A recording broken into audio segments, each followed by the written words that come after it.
Good morning mtazamaji wa Kenya 54 News. Natumai upo mzima mahali popote unaendelea kuitazama channel yako ya habari ya Kenya 54 News. Karibu tena ili niendelee kukujuza habari ambazo zinaendelea kutendeka hapa nchini Kenya kwenye ulingo wa kisiasa. Lakini mtazamaji, kabla sijaendelea na kuomba tu uweze kusubscribe hapa Kenya 54 News ili wa kwanza kuzipata hizi habari punde tu zinapotendeka. Rigathi Gachagua anaendelea kukumbana na upinzani mkubwa kutoka kule sehemu za Mount Kenya. Na hapo jana mmoja wa viongozi wa Jubilee Party, Bi Pauline Njoroge, akizungumza na wanahabari alisema ya kwamba Gachagua amewasahau wa Kenya kutoka kule Mount Kenya na maendeleo yamekwama. Hata zile project ambazo zilikuwa zimeachwa na ile serikali ambayo ilikuwa imetangulia bado hazijaweza kukamilika. Hili hali Rigathi Gachagua yuko pale serikalini lakini hawatetei wa Kenya kutoka kule sehemu za Mount Kenya. Na Pauline Njoroge alisema ya kwamba Rigathi Gachagua anapinga sana viongozi kutoka kule Mount Kenya, na wakijaribu kutetea wa Kenya kutoka kule wananyamazishwa, kama vile ambavyo yule waziri Moses Kuria alivyofanyiwa. Wakati alionekana sana ni kama anataka kutetea wa Kenya kule Mount Kenya, aliweza kuwa reshuffled, akatolewa kwa ile nafasi ambayo alikuwa anashikilia akapelekwa kwa nafasi nyingine. Na Pauline Njoroge alizibidisha hayo ni mambo ambayo yanafanyika ndani ya hii serikali ya Kenya Kwanza, kunyamazisha viongozi ambao inaonekana ni kama kwamba wanawatetea wa Kenya. Na Pauline Njoroge alisema ya kwamba wataendelea kuungana na chama cha upinzani cha Azimio la Umoja ili wakuwe na nguvu zaidi za kumtoa William Samoei Ruto kwenye mamlaka, kwa sababu sasa gharama ya maisha imekuwa juu na kila kitu hapa nchini Kenya kimekuwa bei yake iko juu, kama vile petroli, unga, pia taxes zimeweza kupandishwa. Kwa hivyo ni wakati huu sasa chama cha Jubilee, chama cha ODM, chama cha NAK, chama cha DAP zote ziweze kuungana ndipo sasa ziweze kumwangusha William Samoei Ruto kutoka kwa uongozi wake mbaya akiwa na Rigathi Gachagua. Na Pauline Njoroge alisisitiza ya kwamba Rigathi Gachagua yeye tabia zake sio za kiongozi kutoka kule sehemu za Mount Kenya, na alisema yeye ni mtu ambaye alichaguliwa akakae tuko kwa serikali. Wakati alikuwa anasema ya kwamba Wakenya kutoka kule Mount Kenya ni shareholders wa hii serikali, Pauline Njoroge amesema ya kwamba yeye Rigathi Gachagua ndio shareholder wa hiyo serikali, kwa sababu kama Wakenya kutoka kule Mount Kenya ni shareholder, mbona hawasaidiki vyovyote na hii serikali? Kwa hivyo Pauline Njoroge amesema ya kwamba serikali ya William Samoei Ruto ni serikali mbovu na ni serikali ambayo inastahili kutolewa kwenye mamlaka. Na mtazamaji, hata nikuwekee tu hii video usione kana kwamba naongea mambo yangu. Acha nikuwekee hii video jinsi ambavyo Pauline Njoroge aliweza kuzungumza akikashfu serikali ya Rigathi Gachagua pamoja na William Samoei Ruto. Habari zenu? Salama. As I had said earlier, if there is a big lie that has been given in the last 1 year, that it should actually be put in the Guinness Book of World Record as the biggest lie of the year, is being told that the people of this region are shareholders in this government. People of this region cannot be shareholders in this government, and the money that was allocated to their projects by the previous administration has been taken away and redirected to other projects elsewhere, as if they are children of a lesser God and they do not deserve those projects. Also, money man, we have seen issues of water, our roads that were ongoing and money had already been allocated is no longer there. Those roads are not the continuation, the construction has halted. So we are asking, where is our money and why is it being taken elsewhere if indeed we are shareholders? And when our MPs try to talk about it and to voice our concerns, they are given a phone call and they are told do not talk about that matter. When our ministers try to address these issues within ministers from this region, when they try to address those issues from within their dockets, they are wanangolewa, wanapelekwa wizara zingine ndio waache kuongea hiyo maneno.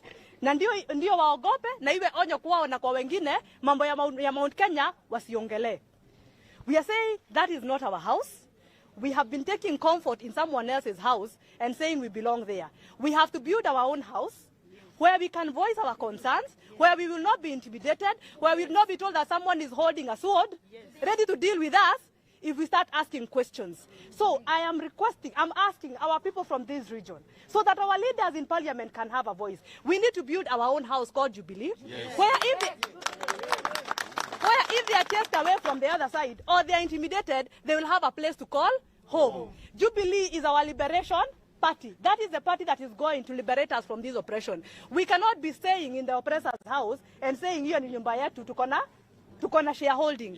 From now, moving on, we have to start a new movement where we go build our party Jubilee, and then from there start raising our voices, start challenging our MPs, our ministers to talk without fearing. We are not, I've said, we are not children of a lesser God. We are not to be intimidated. We have every right to ask for what belongs to us, for our resources, because we also pay taxes. But for us to do this, we must be in a place where we will not be intimidated. And that place is called Jubilee Party. And that's why, no matter how much they are trying to fight our party, we are going to win that battle in court. We are going to take our party back, and we are going to fight for this region and for our country. Because when we are in Jubilee will be able to align with people with like-minded people, ODM and the others, and Wiper, and be able not only to fight for ourselves, but to fight for the region.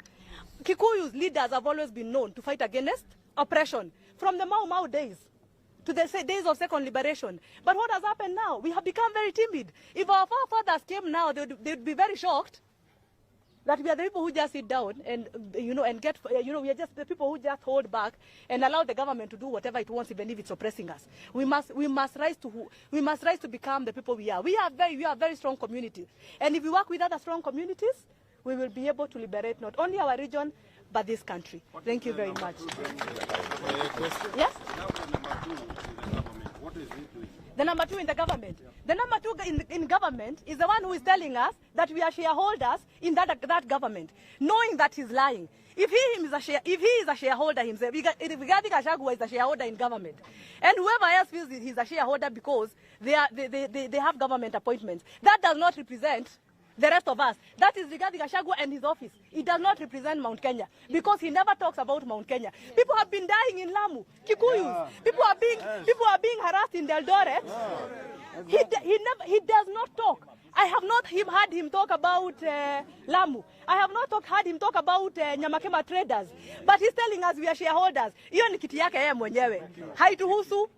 Yeye haituhusu. So that is his position as regarding Gachagua. It does not belong to Mount Kenya or to the Kikuyu community. Thank you very much. Yes. Yes. Restructure Jubilee Party to enable you to make it strong again. How are you going to restructure Jubilee? Are you going to restructure the leadership of the party? And also maybe move from Azimio coalition? No, we are in Azimio coalition to stay. That is our coalition, and that is why we are going to work with other leaders and other communities to build a very strong movement. Yenye itangoa Ruto kwa hiyo kiti. So we are staying in Azimio, we are fighting from there, and we are very united. These stories you are hearing, they are sponsored stories to say that Azimio is divided. I don't know who is here, who is no. Azimio is together. And we are going to fight this battle together. And about restructuring of Jubilee, the most important thing right now for Jubilee is to start from the grassroots, building up. We cannot just be a party that talks from up there, but mashinani hatuna watu. So as you've been seeing our Secretary General, Kioni, moving from one county to another,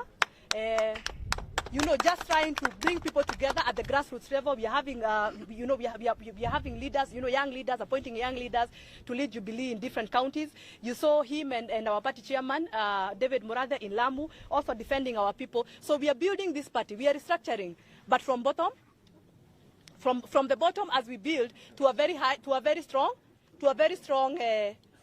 leadership at the top. Thank you very much. Venye umeweza kumsikia Bi Njoroge akizungumza, amesema ya kwamba Mount Kenya kuna miradi mingi ambayo imeweza kukwama. Na wale viongozi ambao wanasimamia yale maeneo wakijaribu kuzungumza wananyamazishwa na hii serikali ya Kenya Kwanza. Na mtazamaji, sijui maoni yako ni gani kulingana na jinsi ambavyo Pauline Njoroge ameuzungumza na jinsi ambavyo amesema chama cha Jubilee kimejipanga na kinataka kuzindua chama ambacho kitakuwa kinawatetea wale ambao watakuwa wanafurushwa kutoka serikalini. Wakikuja pale Jubilee wajisikie kama wako nyumbani. Kwa hivyo Pauline Njoroge amesema ya kwamba wako na mpango wa kutengeneza chama ambacho kitakuwa ni strong. chama ambacho kitakuwa kinaweza kumuondoa William Samoei Ruto pamoja na Rigathi Gachagua kwenye mamlaka. Na mtazamaji, kama ndio mara yako ya kwanza, na ukumbusha tu tena uweze kusubscribe hapa Kenya 54 News, ndiposa wa kwanza kuzipata hizi habari punde tu zinapotendeka. Na pia vile vile na kuomba uweze kulike, kushare na kucomment, ndiposa hii video iweze kuwa recommended kwa watu wengi, ndio huu ujumbe ufikie watu wengi zaidi, mtazamaji wangu.